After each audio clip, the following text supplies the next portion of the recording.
In the last lecture, we learnt about very important concept of organic chemistry, that is aromaticity. Now in this lecture, we will be discussing about concept of hyperconjugation. Hyperconjugation is interaction of electrons present in a sigma bond, usually carbon-hydrogen or carbon-carbon, with an adjacent p orbital or pi bond, which results in the formation of extended molecular orbital. It results in the decrease of energy of the system. Therefore, system becomes stable. The term of hyperconjugation was introduced in 1939 by Robert S. Mulliken when he was working on UV spectroscopy of conjugated molecules. We can understand concept of hyperconjugation with the help of this example of propene. Here we can see that 3 carbon-hydrogen sigma bonds are present at an alpha carbon with respect to this carbon-carbon pi bond.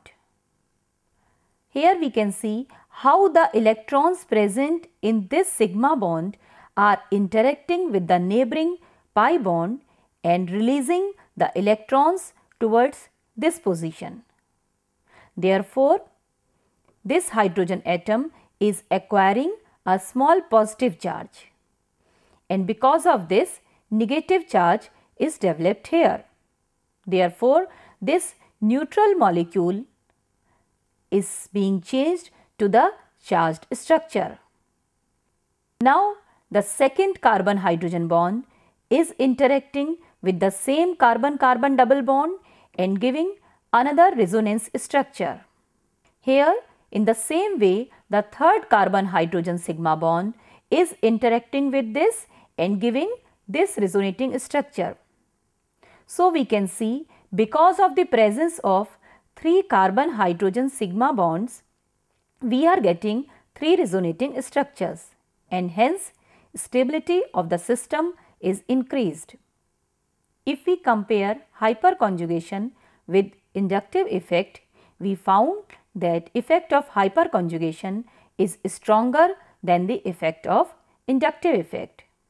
On the basis of inductive effect, we expect that 1-butene will be more stable than propene.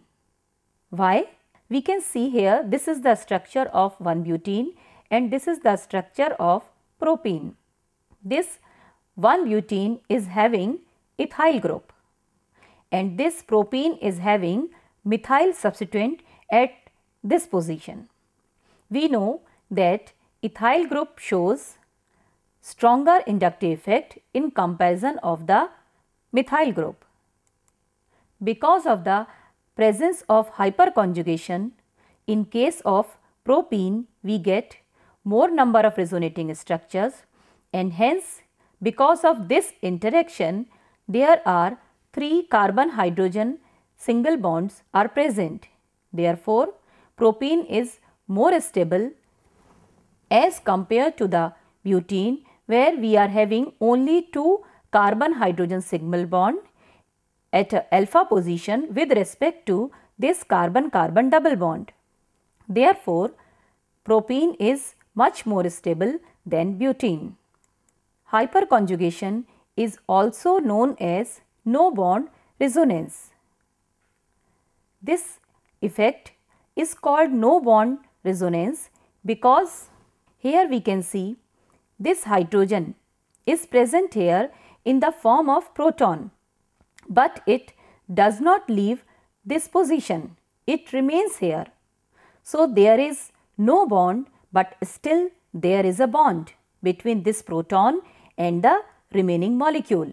Therefore, the name comes no bond resonance.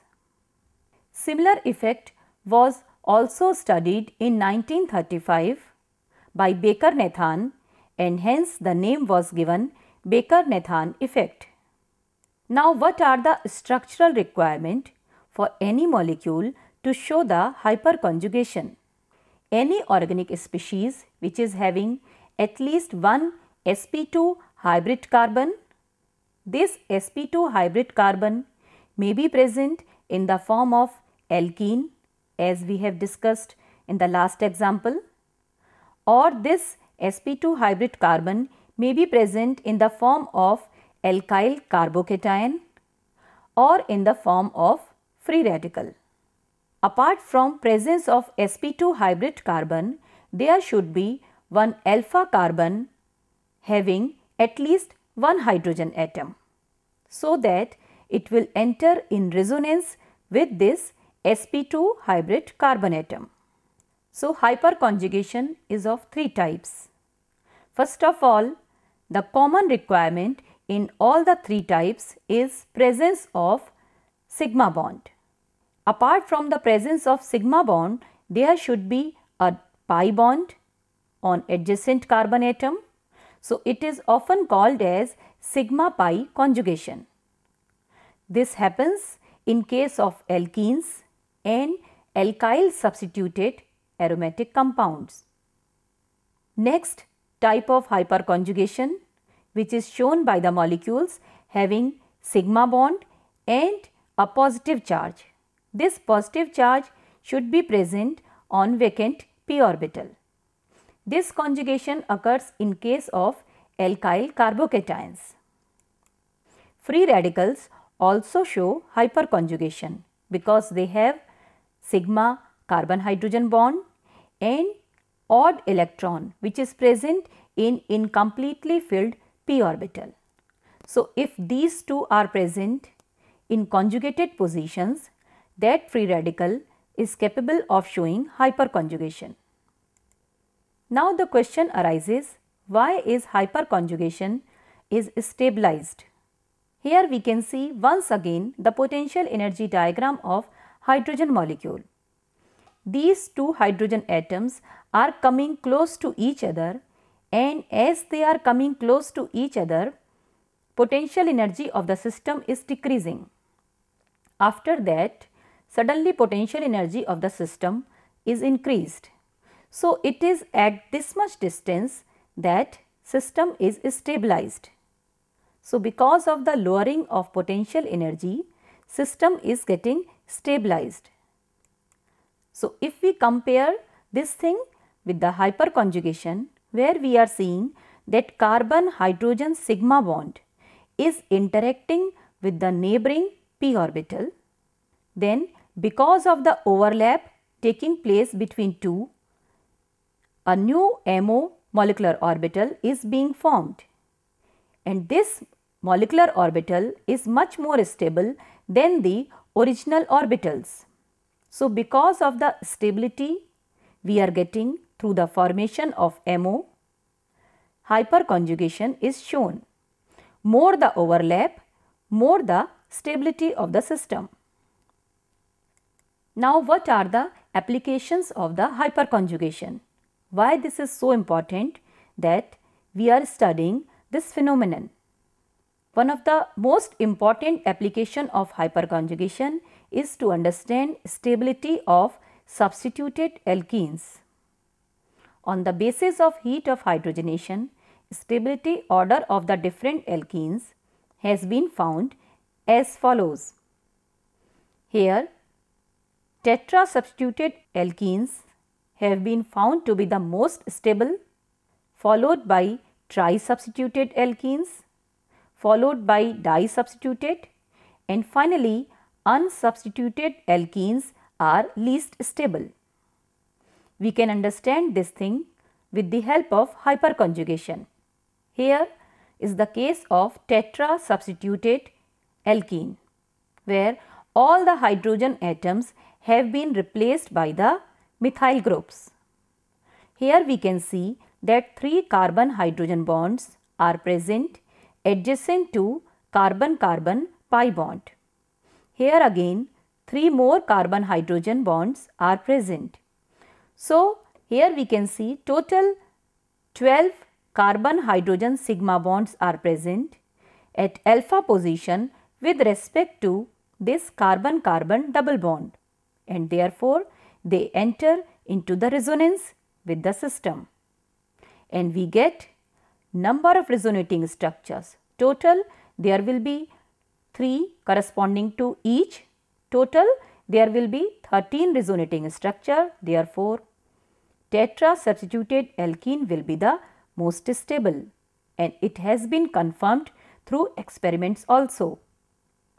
Because of the presence of this hyperconjugation, a change in the bond length is also observed.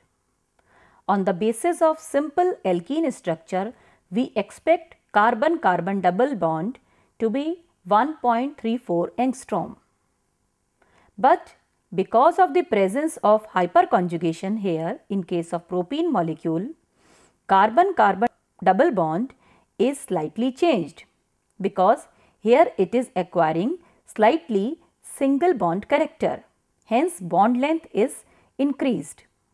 In the same way, if we see carbon-carbon single bond, it should be 1.54 angstrom, but in case of propene, it is slightly shortened, and this is 1.5 angstrom. So, this is again happening because this bond is acquiring slightly double bond character due to resonance structures being formed due to hyperconjugation. Stability of the alkyl free radicals can also be understood with the help of hyperconjugation. Alkyl free radicals, they are also capable of showing hyperconjugation because of the presence of carbon-hydrogen sigma bond at alpha position with respect to incompletely filled p orbital. Here we can see in case of tri-substituted alkyl free radical, more number of resonating structures will be possible because we are having total 9 carbon-hydrogen sigma bonds. But here we will be having 3 plus 3, 6 carbon-hydrogen sigma bond, and here we are having only 2 carbon-hydrogen sigma bond at alpha position with respect to the carbon bearing partly filled p orbital, and hence this will be least stable. Reactivity and orientation of electrophilic substitution on benzene ring. We know that alkyl group of alkyl benzene is ortho-para-directing in nature, and it behaves as activating group for electrophilic aromatic substitution reaction. This behavior can be understood on the basis of hyperconjugation only.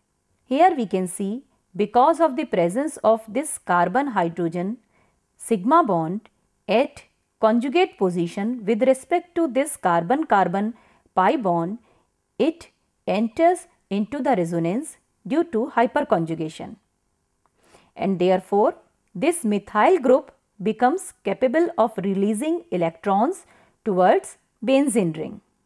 Electron released towards benzene ring, therefore this benzene ring acquires a slight negative charge, and this negative charge revolves throughout the benzene ring, and now any electrophile species having positive charge can attack on these positions which are ortho or para with respect to this original methyl group, and hence methyl group shows ortho-para directing effect.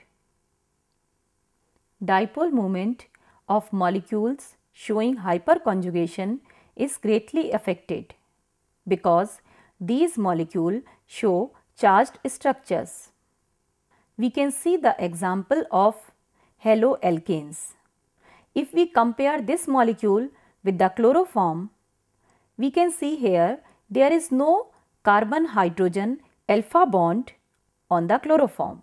But here in case of this molecule, we are having 3 carbon-hydrogen alpha bond on this molecule. Because of the presence of hyperconjugation, it shows charged structure. Therefore, dipole moment shown by the molecule is much more as compared to this molecule. In case of butadiene, we know that these two geometrical isomers are possible.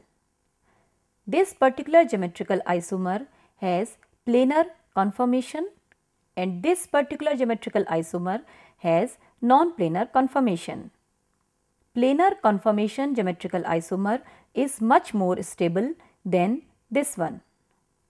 Another very important application of hyperconjugation is to understand the anomeric effect. First of all, we should know what is the meaning of anomeric effect. The general tendency of anomeric substituents to prefer an axial position is called anomeric effect. For example, alpha methyl glucoside is more stable than beta methyl glucoside. We know that glucose show two conformational isomers, alpha form and beta form. In alpha form, this group lies at axial position, but in beta form, this particular group lies in equatorial position. When glucose is being converted to the methyl glucoside, hydrogen atom present here is substituted with methyl group and we get methyl glucoside. If this particular group is present in axial position, then it is called alpha methyl glucoside, but if this particular group is present at equatorial position, this is known as beta methyl glucoside. This alpha methyl glucoside is much more stable than beta methyl glucoside. This is called anomeric effect. Why this happens? Once again, we will take help of hyperconjugation to understand this thing. Here we can see, in case of axial anomer, these two orbitals are lying parallel to each other. Therefore, hyperconjugation is possible. In case of equatorial anomer, these two orbitals are lying almost orthogonal to each other. Therefore, there will not be possibility of extended MO and hence there will be no possibility of hyperconjugation stabilizing the isomer. Therefore, we can see that axial anomer will be more stable due to hyperconjugation. Reverse hyperconjugation. What is that? This is a phenomenon opposite to the hyperconjugation. In case of hyperconjugation, we have seen that electrons present in the carbon-hydrogen sigma bonds are released towards carbon-carbon pi bond or a p orbital. Here, in case of alpha haloalkenes, the delocalization of electrons occurs towards halogen group through hyperconjugative mechanism, but direction is opposite. Therefore, it is known as reverse hyperconjugation. Dipole moments of alpha haloalkenes are increased due to this phenomenon. Here is the example. We can see that this carbon-carbon pi bond with respect to alpha to this carbon-chlorine single bond. Therefore, here electron release is taking place in opposite direction and it is acquiring positive charge and this chlorine is acquiring a negative charge. Because of the presence of charge, this particular compound shows dipole moment. So, in this lecture, we discussed about various concepts related with hyperconjugation. What are the structural requirements for molecules to show hyperconjugation? What are the applications of hyperconjugation? Why this is so important? Now, at the end of this lecture, we will revise what we have learnt in the last lectures also. We have learnt about the various important concepts related with bond length, bond angle and hybridization. These concepts are helpful to understand shape of molecules. We have also learnt various important concepts like inductive effect, mesomeric effect, delocalized chemical bonding and resonance, which are very important for organic molecules. We have also learnt about the formation of charge transfer molecules, what are their applications, inclusion compounds, concept of hydrogen bonding, different type of hydrogen bonding, their applications, van der Waals forces and their applications to understand variation of physical properties of molecule, concept of aromaticity and hyperconjugation.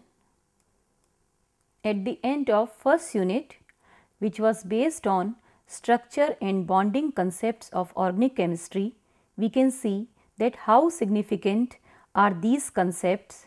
They are very helpful to understand various molecules covered under the organic chemistry and to understand their unique physical and chemical properties.